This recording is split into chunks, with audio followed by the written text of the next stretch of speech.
At the end of the last video, we just got set up with the few sections that we needed, just seeing how to rename a section and add a little bit of text.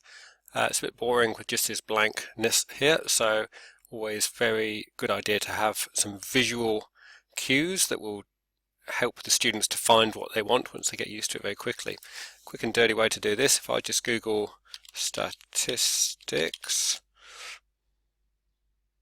and look up images, and picking any one of these images which all look very statistical, I will just wait for it to load fully. Still waiting, there we are. Right, save image as, and just save it somewhere handy. Just going to drop it onto my D drive, statistics.png. So, okay, I'd forgotten to return to my normal role. This is the student view, so return to my normal role, so I'm now back to being me, editing on. And then I can say change image, and it brings up this nice little drag and drop environment. So let's just go to my D drive, and that's statistics.png. Save changes. Yeah, that'll do. Right, so let's get some resources in place now.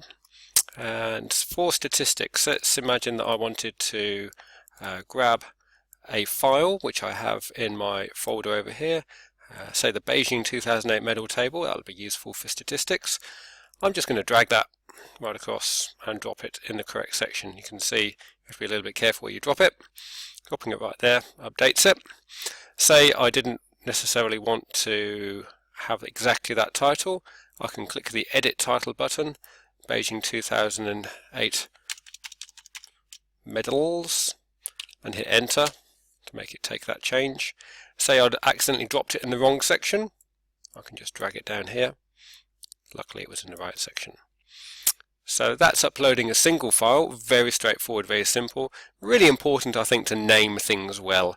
If you've got lots of files called PowerPoint and Word document and so on, that's not very helpful for the students. Make sure that it's very clear what the content of that file is. So another thing that I might want to do though is upload multiple files at once. For example, I've got a whole bunch of spreadsheets here. What I'm going to do is, rather than firstly have to drag and drop each one in turn, which is a bit tiresome with 4, but with 10 or 20 would be even more tiresome, and also would clog up this whole space, make it much harder to find things. And we're all about making it as usable as possible. So I'm going to put them into a folder. The way I do this is I'm going to highlight them all first and zip them up. So send to compressed zipped folder, rain.zip. Now if I drag the zip file across and add file here, it asks me if I want to unzip files and create a folder, which I do. And there's my folder. Just rename that. So meteorological files. I'm happy with that spelling. And if I just have a quick turn editing off, and then so I can be a bit more student-like. So I've now got Beijing 2008 medals, meteorological files, and I've got these bunch of files right here. That's enough for one session.